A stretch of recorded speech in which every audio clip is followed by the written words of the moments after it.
नमस्कार, मैं केशव राय विश्व हिंदी अकादमी मुंबई से। आज हमारे लिए बहुत सौभाग्य का विषय है कि वरिष्ठ साहित्यकार इश्तियाक अहमद साहब मूलतः पाकिस्तान के हैं, शिक्षा दीक्षा जन्म पाकिस्तान लाहौर में है और स्वीडन में रहते हैं कई वर्षों से और वहीं से लेखन कार्य करते हैं। अब तक आपकी 10 पुस्तकें आ चुकी हैं, तो इस समय भारत के दौरे पर हैं और यहाँ पर भारत की कई संस्थाएं, साहित्यिक, सांस्कृतिक और शिक्षा संस्थान आपको आमंत्रित कर रहे हैं। अभी पूना में था आपका वक्तव्य, तो आज हमने उनसे निवेदन किया तो आपने हमको समय दिया। नमस्कार सर। बहुत बहुत शुक्रिया आपका। नमस्कार सर। बड़ी मेहरबानी। नमस्कार। आप लाहौर साहित्य और सिनेमा के लिए जाना जाता है जी। इस समय लाहौर का साहित्य और सिनेमा के बारे में थोड़ा कुछ बताएं सर। देखें, वो लाहौर जहाँ पे ये सब शुरू हुआ था और उसका सिनेमा वो पार्टीशन के वक्त ही उसको बड़ी एक जद पहुँची, यानी स्टूडियोज़ को आग लगा दिया गया, जो आर्टिस्ट थे उन्हें भागना पड़ा, जो हिंदू या सिख थे, और इधर से फिर कुछ मुसलमान भी गए बॉम्बे से। हाँ जी। तो फिर पाकिस्तान की फिल्म इंडस्ट्री रिवाइव हुई और 50s में फिर फिल्में बननी शुरू हो गई। बल्कि 49 में ही दिलीप कुमार साहब के जो छोटे भाई थे नासिर खान ने पहली फिल्म लाहौर में की थी। मेरी याद फिल्म का नाम था, उससे शुरू हुआ था और फिर फिल्में बनती रहीं। 60s में बड़ी अच्छी मयारी फिल्में बनी और 70s तक मैंने देखा है कि बड़ा अच्छा दौर था फिल्मों का। जाहिर है बॉलीवुड या बॉम्बे फिल्म इंडस्ट्री सबसे ज़्यादा बड़ी थी और लोग उधर भी देखते थे। तो हमारे यहाँ ये था कि लाहौर में मैं ये पॉकेट मनी जो है फिल्में देखने में गुजारता था और आवारा मैंने मसलन 25 दफ़ा देखी हुई थी। ये मेरी सबसे पसंदीदा फिल्म थी। तो लाहौर फिल्म इंडस्ट्री का ये था कि पंजाबी फिल्में भी बनती थी और यानी उर्दू हिंदी ज़ुबान, जिससे मैं हिंदुस्तानी कहता हूँ। बाद में जब वहाँ पे फंडामेंटलिस्ट वो सोच आई तो हर किस्म का क्रिएटिव आर्ट जो है उसकी जद में आ गया जी। और उस क्रिएटिव आर्ट के अंदर आप फिल्मों का भी मेयार गिरता गया और बाद में वो लाउड किस्म का शोर और वो यानी मौला जट वैसे तो बड़ी वो आइकॉनिक फिल्म मानी गई है, लेकिन मेरे ख्याल से जो एक मेयारी फिल्में होती हैं वो उसमें नहीं गिनती होती, लेकिन आज के कल्चर में वो शायद उस किस्म की बातें ही होती हैं। तो वो वाला लाहौर वाला जो मेयार था वो कायम नहीं रह सका। और साहित्य में लाहौर की भूमिका, राइटर जो हैं और ये वो अभी भी हैं। मैं समझता हूँ अभी भी उर्दू ज़ुबान के अंदर शॉर्ट स्टोरी और ड्रामा बहुत लिखा जा रहा है। ये आप देखें, यहाँ पे आके एक जो इंकशाफ हुआ, यानी मुझे समझ आई कि यहाँ पे बहुत दुनिया जो है पाकिस्तानी सीरियल्स देखती है, बहुत पसंद की जाती है और सुना है उसमें ज़्यादा वो डेयरिंग क्वेश्चंस करते हैं, पकड़ अच्छी होती है, गहराई होती है और ज़्यादा बोझिल नहीं करती हैं। मतलब एक बार कोई एपिसोड देख लेता है तो निरंतर देखना चाहता है और एपिसोडों की संख्या अधिक नहीं होती, 100, 150, 500, 26 एपिसोड में अपनी कहानी खत्म कर देते। ठीक है, इसीलिए हिंदुस्तान में वो बहुत मकबूल है, बहुत पॉपुलर है। ये मुझे आके ना बहुत खुशी हुई। मेरी अपनी थ्योरी ये है कि जब हर किस्म का आर्ट फॉर्म जो है वो ख़त्म हो गया सिनेमा में, क्योंकि सिनेमा ही ख़त्म हो गया ना, बाद में वो लाउड पंजाबी फिल्में बनती रहीं, तो जितने क्रिएटिव लोग थे, ज़रा सेंसिटिव लोग थे, सोफिस्टिकेटेड लोग थे, वो ये टेलीविज़न में आ गए और वहाँ पे उनको कम से कम पाकिस्तान में ख़ास ही लगता है कि आज़ादी है बात करने की। ये मुझे इंडियन ऑडियंस ने बताया है। ये आपने विभाजन पर कई पुस्तकें लिखी और आपके पूरे दुनिया भर में वक्तव्य होते हैं। हमारी फिल्म इंडस्ट्री ने विभाजन पर कई फिल्में बनाई हैं। जी। वो फिल्में देखकर आपको क्या लगता है? देखें, मैं समझता हूँ हिंदुस्तान के अंदर इस सब्जेक्ट के ऊपर ज़्यादा फिल्में इसलिए नहीं बनी कि दोबारा वो भड़क ना जाए आग। यानी रमेश सिप्पी जो थे उन्होंने बनाई थी महल, एक सीरीज़ थी, अब मुझे नाम नहीं याद आ रहा। अभी अनिल शर्मा की भी जी। और फिर वो एक सीरियल चला था बड़ा, जो जी, था जी। ये बलराज साहनी के बलराज छोटे भाई जो है बिशन साहनी जी का, जी। ये दो, हाँ वो थी बुनियाद बुनियाद। जो सिप्पी जी सिप्पी ने शुरू की थी। जी। उनसे मेरी बात भी हुई थी उस ज़माने में। जी, तो उन्होंने कहा जो हमारे साथ हुआ वो मैं उस फिल्म में ले आया। जी, तो फिल्मों में गरम हवा एक बनी और फिर कुछ और फिल्में बनी, लेकिन मैं अभी भी इंडियन ऑडियंस को कहता हूँ कि पार्टीशन पे सबसे बड़ी फिल्म पाकिस्तान में बनी है और वो है Kartar Singh. Kartar low budget film है, पंजाबी में है, ऐसी पंजाबी आप आराम से समझ जाएंगे। और उसके अंदर वो एक गांव है जिसके अंदर हिंदू मुसलमान सिख रहते हैं और बड़ी भाईचारा है। जी, कैसे वो गांव शहर की सियासत का के उसकी जद में आ जाता है। वाह। हाँ जी। और वहाँ पे उस मुआशरे में जहाँ प्यार मोहब्बत है, फिर ये दीवानें खड़ी होनी शुरू हो जाती हैं। क्या बात। आखिर यहाँ पे होता है कि पार्टीशन के वक्त ये मुस्लिम लड़की जो वो सिख सरदार उठा के ले जाता है करतार सिंह, जी, लेकिन जब उसको वो अटैक करना चाहता है तो उसके जो वालिद हैं वो कहते हैं लड़की को तुम ये करोगे गांव की तो मैं नहीं करने दूंगा। जी, एंड ही शूट्स हिम। जी। वो लड़की बच के जब पाकिस्तान आ जाती है तो उसकी शादी जब हो रही है तो फिर वहाँ पे इस पे ख़त्म होती है कि ये देखो ये शादी वाला जो जोड़ा है ना तुम्हारा कपड़ों का, जी। ये तुम्हारे मामू जी, प्रेमनाथ ने भेजा ओह। है। यानी उस गांव के, तो उसमें उसने तीनों कम्युनिटियों की इंसानियत जो है ना जी। करतार सिंह में है। क्या बात। और मैंने इस किस्म की फिल्म हिंदुस्तान में उस मियार की नहीं देखी, हालांकि वो लो बजट है, जी। लेकिन उसके बनाने वाले एक बहुत बड़े शायर थे जी। अपना सैफुद्दीन सैफ, सैफुद्दीन। जो पीछे से अपना अमृतसर से जी, 47 में आए थे। तो हर जगह मैं ये बताता हूँ कि पार्टीशन पे, मैं कहता हूँ मेरी जो किताब है ना पार्टीशन पे, जी, जी। पंजाब की ये बंटवारा जो है, जी, इसमें कई हकीकी स्टोरीज हैं। आप लोग डेयर करके पढ़ें उस किताब को पढ़ेंगे, जी। और वहाँ से बनाएं, क्योंकि जी। मेरे ख्याल से reality is stranger then fiction. Fiction में भी एक लिमिट है ना, लिमिट। लेकिन हकीकत में क्या हो जाता जी। है और कैसे हो जाता है, जी। इसके ऊपर हकीकत से ही आपको ज़िंदगी की जो है रियलिटी पता लगती है। और मेरी किताब में इस किस्म की कई स्टोरीज हैं। आपकी कौन कौन सी पुस्तकें आ चुकी हैं, थोड़ा सा। देखिए वैसे तो मेरा कई किताबें हैं, लेकिन जो मैं समझता हूँ आज की गुफ्तगू में उनका जिक्र होना चाहिए, जी। उसमें एक मेरा है डॉक्टरल थीसिस। Yes. वो है the concept of an Islamic state जी। An analysis of the ideological controversy in Pakistan. कि जब पाकिस्तान में कहते हैं कि जी इस्लामिक स्टेट होनी चाहिए, तो वह क्या आर्गूमेंट्स देते हैं।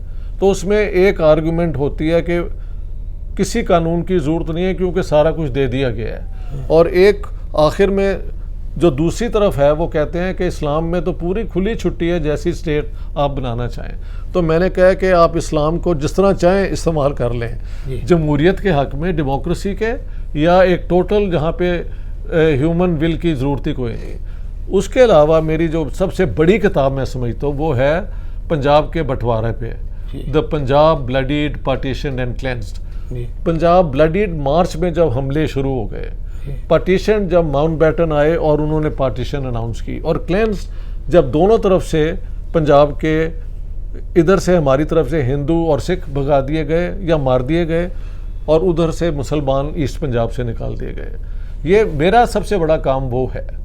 उसके बाद है पाकिस्तान द गैरिजन स्टेट, के फ़ौज क्यों पाकिस्तान में हमेशा डोमिनेट करती है, जबकि हिंदुस्तान जमहूरियत बना, इसकी कॉन्स्टिट्यूशन बनी, यहाँ पे इलेक्शन हुए, ये हम क्यों नहीं कर सके। ये मेरी दूसरी किताब है मशहूर।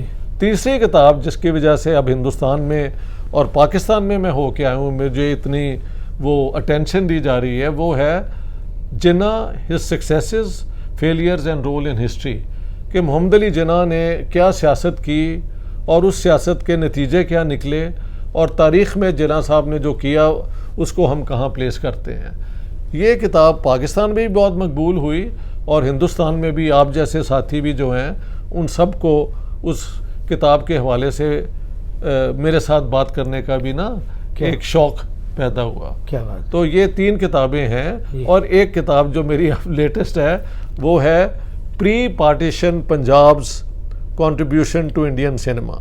मैं ये चाहता था पता करना कि पंजाबी क्यों बॉम्बे में इतने फिल्मों में आके इस्टेब्लिश हो गए। तो उसमें मेरी आर्गूमेंट है कि अंग्रेज़ पंजाब के अंदर बजाय पंजाबी में एजुकेशन देने के लिए वो उर्दू लेके आए।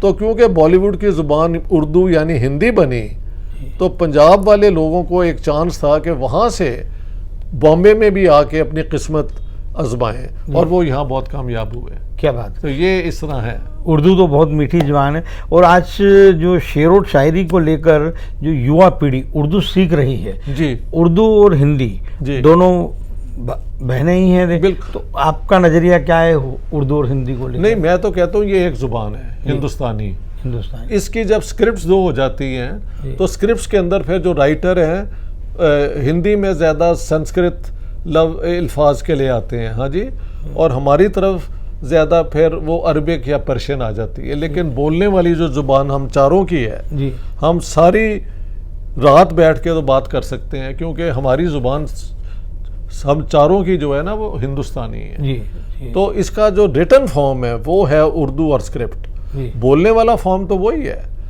हिंदुस्तान की बॉलीवुड की ज़ुबान जो है वो एक्चुअली हिंदुस्तानी है, लिखा वहाँ पे हिंदी जाता है, हिंदुस्तानी। तो वो उर्दू भी है और वो हिंदी भी है। जी, यही है इस ज़ुबान का कमाल जी। कि ये सबकी ज़ुबान है। ये विश्व में दो संस्थान कहें, नालंदा विश्वविद्यालय और तक्षशिला। जी। तक्षशिला लाहौर, जी, जी। रावलपिंडी, और वो इस्लामाबाद बिहार में दूसरा। तो जी। तक्षशिला के बारे में कुछ बताएं सर। देखिए, तक्षशिला जो है वो एक बुद्धिस्ट पीरियड का एक बहुत बड़ी यूनिवर्सिटी थी, जी, और वहाँ पे जब ये ग्रीक्स भी आए जी, अलेक्जेंडर के साथ, तो उन्होंने भी नोट किया कि यहाँ पे तो बड़ी पढ़ाई लिखाई का दौर था, जी, और तो वहाँ पे अभी भी निशान सारे हैं वो एक्सकेवेट किया गया है, और बहुत चीज़ें वहाँ पे मिली हैं जो म्यूज़ियम में उन्होंने बिल्कुल वैसी रखी हुई हैं। जी, स्टेट की आइडियोलॉजी कुछ हो, लेकिन म्यूज़ियम में ये चीज़ें महफूज हैं। हिंदू पीरियड भी हमारा, और बाद में बुद्धिस्ट पीरियड भी हमारा, जी। और बाद में फिर दोबारा हिंदू पीरियड आ गया। जी। तो हर वो चीज़ को तारीखी तौर पे माना गया है। जी, स्टेट की आइडियोलॉजी तो कुछ भी बन सकती है ना, जी, तो वो अलग है। जी। तो तक्षशिला जो है, आप तक्षशिला क्या कहते हैं आप? तक्षशिला। हाँ, तक्षशिला। हम तक्षशिला कहते हैं, हाँ। वो पंजाबी में हो जाता है। जी, तो मैं जब गॉर्डन कॉलेज रावलपिंडी में पढ़ाता था, मैं तो लाहौर से हूँ, जी, तो 20 किलोमीटर पे था यही। जी। तो वहाँ मेरे इस्लामाबाद और जी इसमें जी, है, जी। उन वहाँ जाके तो वो सारी चीज़ें देखना, वो माहौल भी कुछ ऐसा लगता है कि जब ग्रीक आए होंगे तो वही पहाड़ियाँ, उसी उन्हें ये यूनान का ही हिस्सा लगता होगा। जी, तो वो बहुत बड़ी एक यूनिवर्सिटी थी, वहाँ पे बहुत काम किया गया, जी, तो वो हमारे विरसे का हिस्सा है सबके। जी, जी। आपको ये प्रेरणा लेखन की कहाँ से मिली? या तो जब पढ़ाई के दौरान ही, या आप जब पढ़ाते थे और पहली पुस्तक निकली उसका? देखे, ऐसे है कि मेरे दादाजी चाहते थे मेरे वालिद साहब लॉ करें, जी, तो अब्बा ही अलबत्ता जो हैं वो कॉलेज में ही थे, तो उन्होंने ये पॉलिटिकल एंटी कॉलोनियल हिस्से लेने शुरू कर दिए। फिर एजुकेशन में फिर अब्बा ही ने हमें बेस्ट स्कूलों में भेजा, जी, और शायद मेरे में कुछ इस किस्म की होगी क्वालिटी कि मुझे कॉलेज में आके पढ़ने का बहुत शौक़ हो गया, और मैंने इतनी किताबें मैं पढ़ता था कि क्लास के अंदर आधी क्लास टीचर लेता था, आधी मैं लेता था, ये था। तो उसके बाद फिर लिखने का चांस मिला, स्टॉकहोम में जाके बसने का ये फ़ायदा हुआ कि वहाँ पे कोई मुझे डिस्टर्ब नहीं था कर सकता, और मैंने सारी रिसर्च अपने ये 3-4 किताबें या सारी किताबें स्टॉकहोम में बैठ के लिखी। तो स्वीडन कैसे पहुँचे?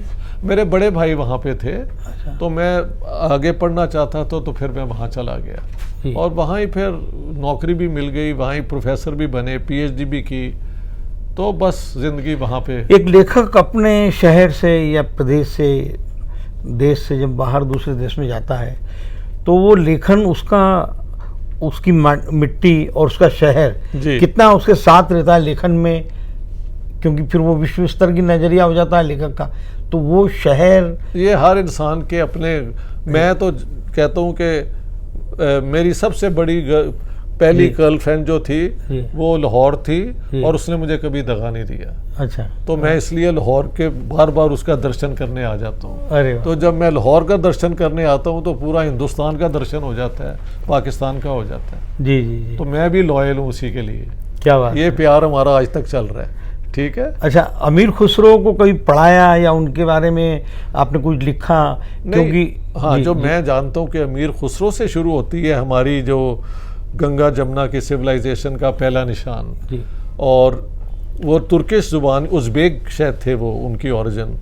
तो उन्होंने जब यहाँ के लोगों में और यहाँ के कल्चर में अपनी रूट्स ढूंढे, तो फिर वो जो जुबान बनी, वो कहते हैं कि हिंदी की या रेख्ता की, खड़ी बोली की पहली, और उसके अंदर कुछ पर्शियन लफ्ज़ हैं, कुछ टर्किश हैं और कुछ हिंदी भी आनी शुरू हो गई, और पंजाबी भी उसकी ज़ुबान का हिस्सा बन गया।